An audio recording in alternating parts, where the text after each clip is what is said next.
പ്രതീക്ഷിച്ചതിനേക്കാൾ ദൂരം കൂടുതലുണ്ട്. അതെ അതെ, എപ്പ കേറിയതാ വണ്ടിക്കകത്ത്?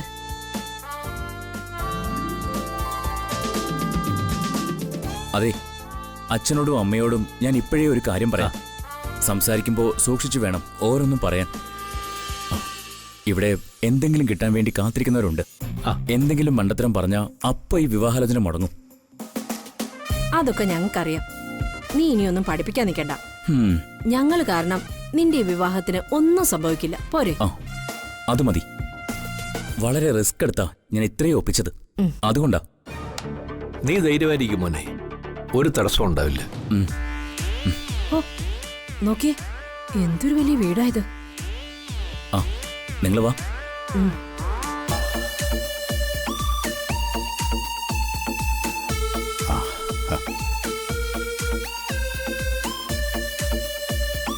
സർ, ഇതാണ് അച്ഛൻ. ഹലോ. ഇതമ്മ. നമസ്കാരം. നമസ്കാരം. അകത്തേക്ക് വരാം.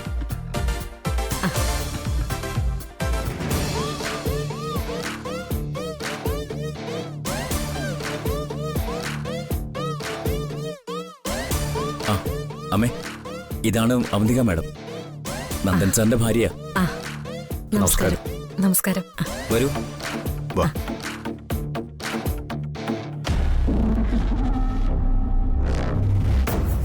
ധനുഷേ, ഞാനൊരു കാര്യം പറയാം. കാര്യങ്ങൾ കൈവിട്ട് തിരിച്ചു പിടിക്കാൻ പറ്റാത്തത്ര ദൂരത്തിലായിട്ടുണ്ട്. അത് നിനക്ക് തോന്നുന്നതാ. ഇപ്പോഴും കാര്യങ്ങൾ നമ്മുടെ കൈപ്പിടി തന്നെയാ. വൈകാതെ നിനക്കെല്ലാം മനസ്സിലായിക്കോളും. തൽക്കാലം നീ കൂടെ നിൽക്ക്. ബാക്കി എന്തൊക്കെയാണെന്ന് ഞാൻ വഴിയെ പറയാം.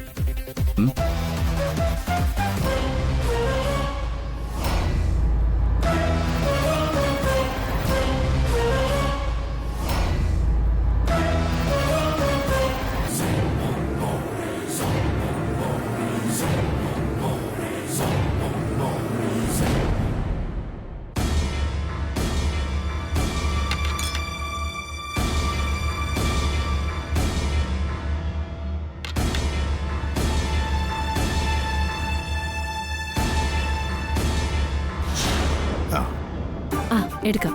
ചായ എടുക്ക. സത്യം പറഞ്ഞ ഇതൊരു പെണ്ണുകാണൽ ചടങ്ങായിട്ട് നടത്തേണ്ടതാ.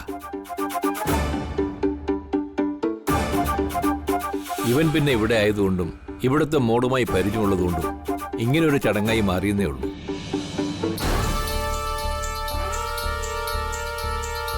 ഇങ്ങനൊരു ആലോചന വരുന്നതിന് മുമ്പ് തന്നെ ഇവൻ പറഞ്ഞ എല്ലാവരെ കുറിച്ചും അറിയാം.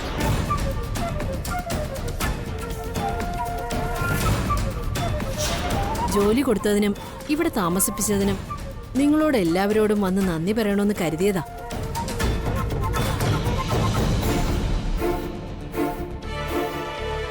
അധികം യാത്ര ചെയ്യാൻ ബുദ്ധിമുട്ടുണ്ടേ, അതാ പിന്നൊരിക്കലാകാന്ന് കരുതിയേ.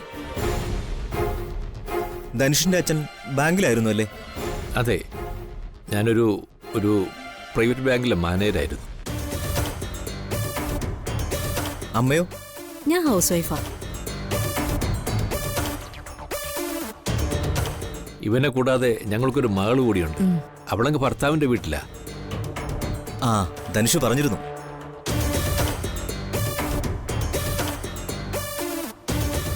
ഇനി നമുക്ക് കാര്യത്തിലേക്ക് വരാം അല്ലേ അച്ഛാ? അതെ.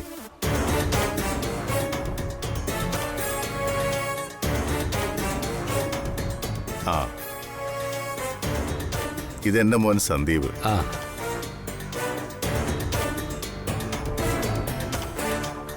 അപ്പൊ ഞാൻ പറയാൻ വന്നത് എന്താണെന്ന് വെച്ചാ, കാര്യങ്ങളൊക്കെ നിങ്ങൾക്കറിയാലോ. എന്റെ ഏറ്റവും ഇളയ മകളാ സ്നേഹ. ധനുഷിനെ പരിചയപ്പെടുന്നതിന് മുമ്പ് വരെ അവൾക്കൊരു വിവാഹം പെട്ടെന്ന് നോക്കണമെന്ന് തീരുമാനിച്ചിരുന്നില്ല.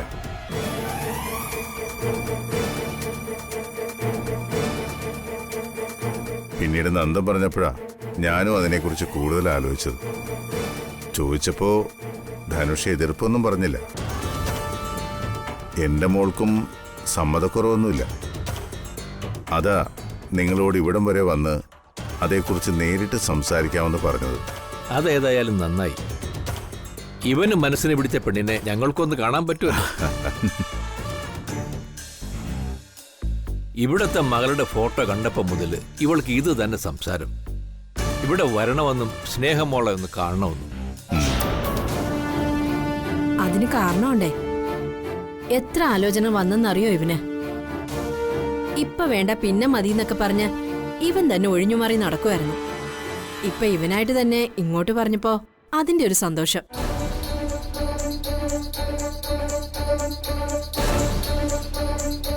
എന്റെ മകൻ കാരണം നിങ്ങൾക്ക് ബുദ്ധിമുട്ടൊന്നും ഉണ്ടായില്ലല്ലോ അല്ലേ? ഒരു ബുദ്ധിമുട്ടും ഇല്ലെന്ന് മാത്രമല്ല, ഗുണങ്ങളേറെ ഉണ്ടായിട്ടുണ്ട് താനും. ഇവൻ ആദ്യം വിളിച്ച് ഇങ്ങനെ ഒരു കാര്യം പറഞ്ഞപ്പോൾ വിശ്വസിക്കാൻ കുറച്ച് പാടായിരുന്നു. മോശമല്ലാത്തൊരു കുടുംബമാണ് ഞങ്ങളുടേതെങ്കിലും നെല്ലിശ്ശേരിയുടെ അത്രയും ഒരിക്കലും വരില്ല. സ്വപ്നം പോലും കാണാൻ പറ്റാത്ത ബന്ധ ഞങ്ങൾക്കിത്.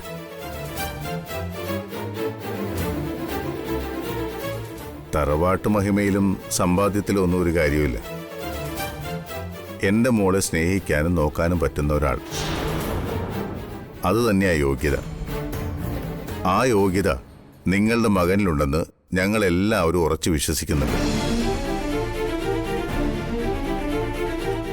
അതുകൊണ്ടാ ഞങ്ങൾ ഇങ്ങനെ ഒരു തീരുമാനം എടുത്തത്. എന്റെ അനിയത്തിക്ക് നല്ലൊരു ജീവിതം, അത് മാത്രമേ മുന്നിൽ കണ്ടുള്ളൂ. ധനുഷാളൊരു മിടുക്കനാ.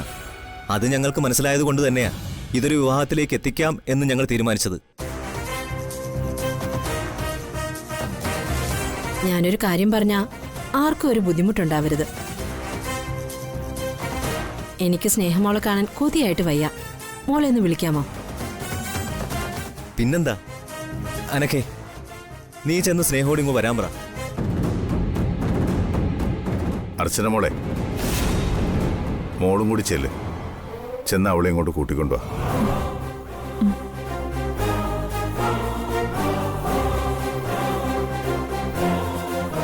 ചായ എടുത്തു കുടിക്കാം. ചായ എടുക്ക്. എടുക്ക്. ദാ. താങ്ക്സ്.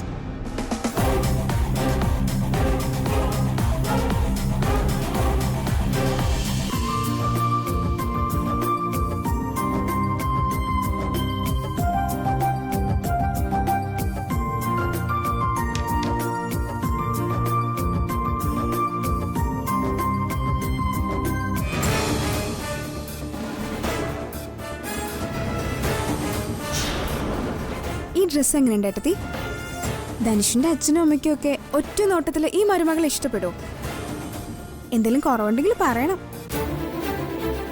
കുറവും കൂടുതലൊന്നും പറയാൻ ഏട്ടത്തി ആളല്ല. എന്നും നീ ഇതുപോലെ സന്തോഷമായിട്ടിരുന്നാ മതി. എനിക്ക് സന്തോഷത്തിന് ഒരു കുറവുമില്ല. പക്ഷേ നിങ്ങളുടെ മുഖത്ത് ഞാൻ ആ സന്തോഷം കാണുന്നില്ല. ഓ, പറയുന്നത് പോലെ ഈ വിവാഹം എങ്ങനെയും മുടക്കാൻ നോക്കിയിട്ട് അത് പറ്റാത്തതിന്റെ വിഷമാണോ? നീ പരിഹസിക്കൊന്നും വേണ്ട സ്നേഹേ.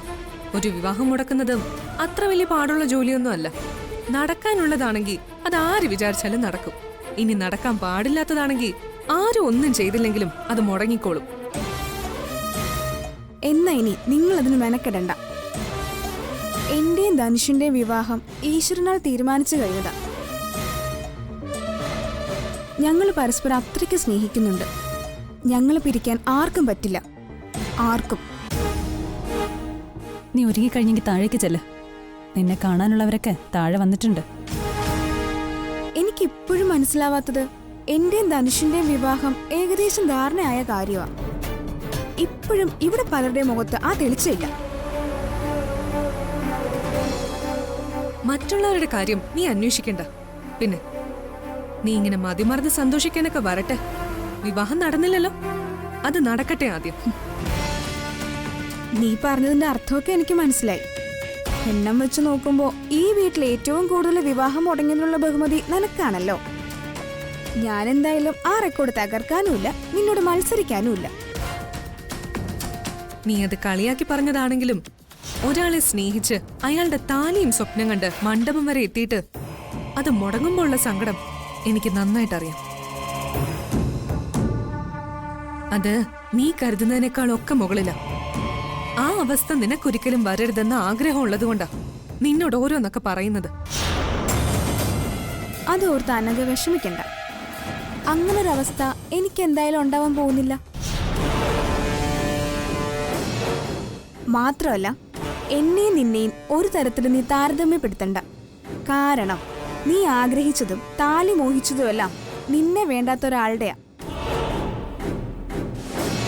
വിവാഹത്തിൻ്റെ രാവിലെ വരെ സന്ധ്യപ്പെട്ട നിന്നോട് പറഞ്ഞത് നിന്നെ ഇഷ്ടമല്ലെന്നും നിന്നോടൊരു താല്പര്യവും ഇല്ലെന്നും. അപ്പൊ നിനക്ക് വാശിയായിരുന്നു. ആ വാശിയുടെ പ്രതിഫലമാ നിനക്ക് കിട്ടിയത്. എന്നാ എന്റെ കാര്യത്തിൽ അങ്ങനെ അല്ല. എന്റെയും ധനുഷിന്റെയും പൂർണ്ണ സമ്മതത്തോടെ നടക്കുന്ന വിവാഹം. നീ പറഞ്ഞല്ലോ വിവാഹം മുടങ്ങുന്ന സങ്കടത്തെ പറ്റി. നിനക്ക് എന്നേക്കുമായി ആ സങ്കടം തന്ന ആളിന്റെ കൂടെ നീ ഇപ്പൊ ഏറ്റവും കൂടുതൽ കൂട്ടുകൂടി നടക്കുന്നേ. അത് മറന്നു പോവാതിരുന്ന നിനക്ക് തന്നെ കൊള്ളാം.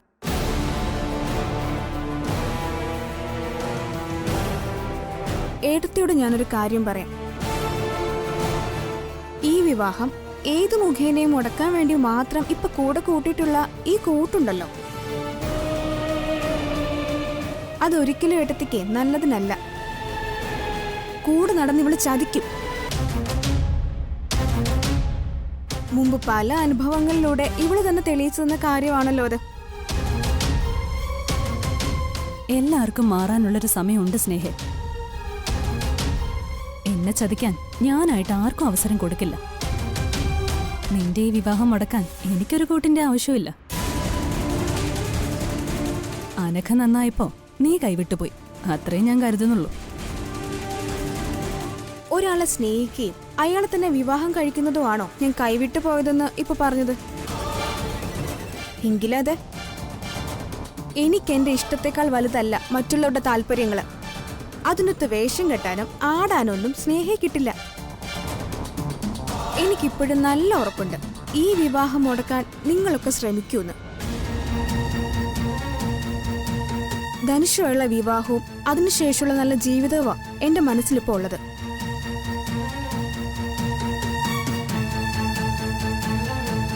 അതേതെങ്കിലും മുഖേന മുടക്കിയ ഞാൻ ഇവളെ പോലെ അതോർത്ത് വിഷമിച്ച് നടക്കില്ല. ധനുഷ് വിളിക്കുന്നിടത്തേക്ക് ഞാൻ പോവും. എവിടെയും പോയി സന്തോഷത്തോടെ ഞങ്ങൾ ജീവിക്കുകയും ചെയ്യും.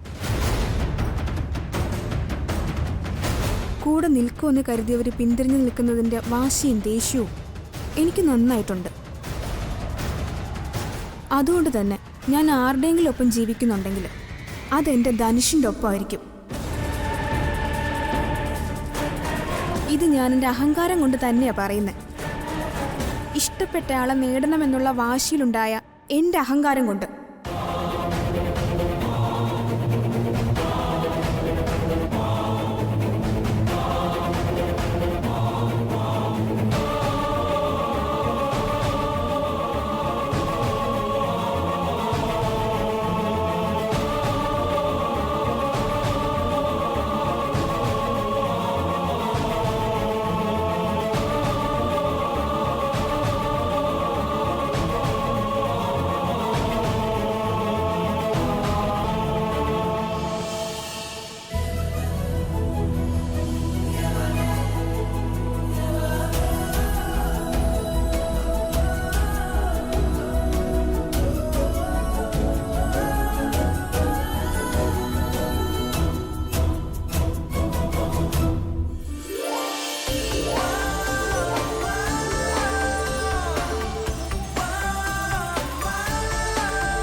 ഞാൻ ധനുഷിന്റെ അമ്മയാ. ഇത് അച്ഛൻ.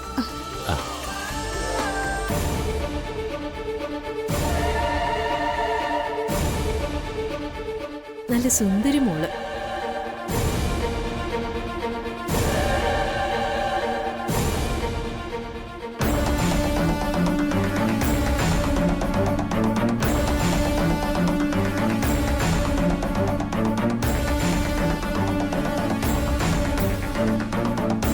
ഫോട്ടോയിൽ കാണുന്നതിനേക്കാൾ ചന്തം നേരിട്ട് കാണാനാ.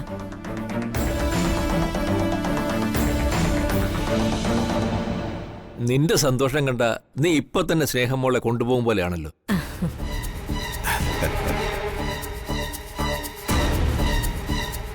അതെ, ഇവര് സമ്മതിക്കുകയാണെങ്കിൽ ഞാൻ ഇപ്പൊ തന്നെ കൊണ്ടുപോകാൻ റെഡിയാ. ആഹാ.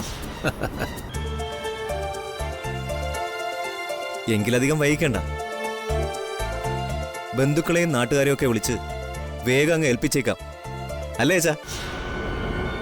അതെ, ഇരു കൂട്ടർക്കും മറ്റു കുഴപ്പങ്ങളൊന്നും ഇല്ലെങ്കിൽ വേഗം നടത്തണമെന്ന് തന്നെ എൻ്റെ ആഗ്രഹം.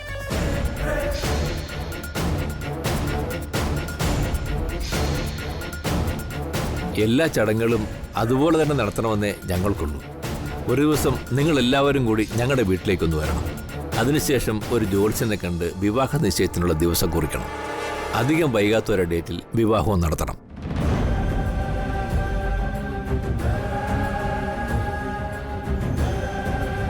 നിങ്ങൾക്ക് എന്തെങ്കിലും വിയോജിപ്പുണ്ടെങ്കിൽ പറയാം. ഞങ്ങൾക്കൊരു വിയോജിപ്പുമില്ല, എല്ലാം അതുപോലെ തന്നെ തീരുമാനിക്കാം. നിങ്ങൾ ആദ്യം മുതലേ ആ വീട്ടിൽ തന്നെ ആയിരുന്നോ താമസം? അല്ല, ഇവന് എവിടെയാണ് ജോലി ആ നാട്ടിലുണ്ടാവും. ഇവനെ പിരിഞ്ഞിരിക്കാൻ എനിക്കിത്തിരി പ്രയാസമാണ്.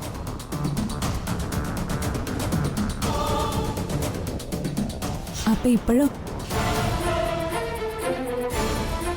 ഇപ്പൊ ആ പ്രയാസം ഇല്ലേ?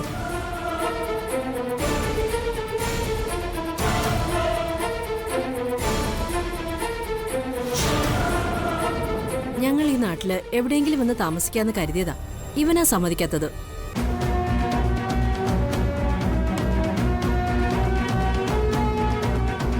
ധനുഷിന്റെ അച്ഛൻ ബാങ്കിലല്ലായിരുന്നോ ജോലിയെന്ന് പറഞ്ഞത്? അപ്പോ ഈ സ്ഥലം മാറിയാലുള്ള താമസമൊക്കെ ബുദ്ധിമുട്ടാവില്ലേ? ഏയ്, ഞാൻ നാട്ടിൽ തന്നെയായിരുന്നു. അത് ഇവര് രണ്ടുപേരാ മാറി താമസിച്ചിരുന്നത്.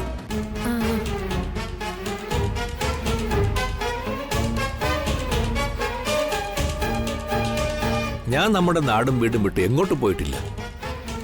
അന്ന് അർച്ചന മോള് വന്നില്ലേ, ആ വീട്ടിൽ തന്നെയായിരുന്നു.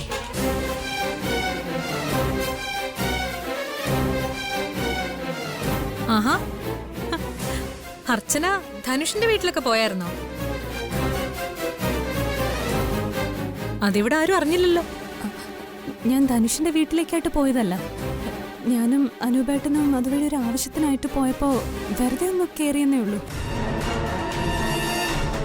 അത് ശരി.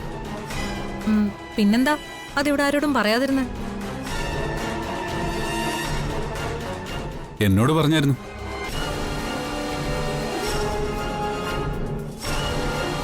ഞാനിവളത് പറയാൻ വിട്ടുപോയതാ. അങ്ങനെ എടുത്തു പറയേണ്ട കാര്യമാണെന്ന് തോന്നിയതുമില്ല. നമുക്കേ ബാക്കി കാര്യത്തിലേക്ക് വരാം. അർച്ചന എല്ലാം കണ്ട് മനസ്സിലാക്കിയതുപോലെ ഞങ്ങളും ഉടനെ അങ്ങോട്ട് വരുന്നുണ്ട്. എപ്പോ വേണേലും വരാം. ആ, പിന്നെ മറ്റൊരു കാര്യം കൂടിയുണ്ട്.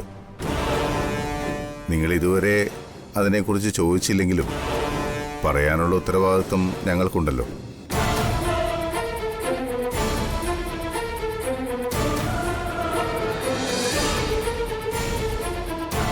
എൻ്റെ മകൾക്ക് ഞാൻ കൊടുക്കുന്ന സ്ത്രീധനത്തെക്കുറിച്ചാണ് ഞാൻ പറഞ്ഞു വരുന്നത്. അയ്യോ, അതിനെക്കുറിച്ചൊന്നും നമുക്ക് സംസാരിക്കണ്ട.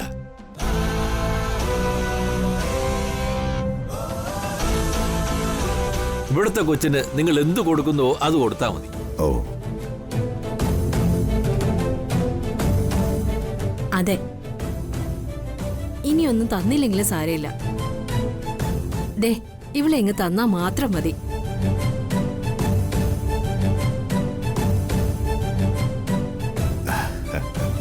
എല്ലാം സംസാരിച്ചൊരു ധാരണയിലെത്തിയ സ്ഥിതിക്ക് എന്നാ പിന്നെ ഞങ്ങൾ ഇറങ്ങട്ടെ. നിങ്ങൾ അങ്ങോട്ട് വരുന്ന ഡേറ്റ് അറിയിച്ചാൽ മതി. ആയിക്കോട്ടെ. അല്ല, ഇനിയിപ്പോ ഊണ് കഴിച്ചിട്ട് പിരിഞ്ഞാ പോരെ? അയ്യോ, അതൊക്കെ അവിടെ ചെന്നിട്ടാവാം. ഊണിന് മുമ്പ് കുറച്ച് മരുന്നൊക്കെ കഴിക്കണം. അവിടെ എത്തിയിട്ട് എനിക്ക് ഒന്ന് രണ്ട് കാര്യങ്ങളും ഉണ്ടായിരുന്നു. എങ്കിൽ പിന്നെ വൈകിക്കണ്ട, അത്രയും ദൂരം പോവാനുള്ളതല്ലേ? അതെ, എന്നാ നമുക്ക് ഇറങ്ങാം.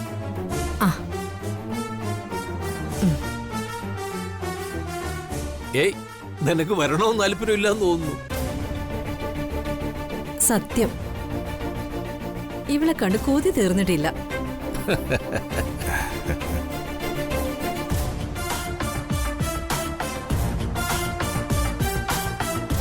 എന്നാ അമ്മ ഇറങ്ങട്ടെ മോളെ.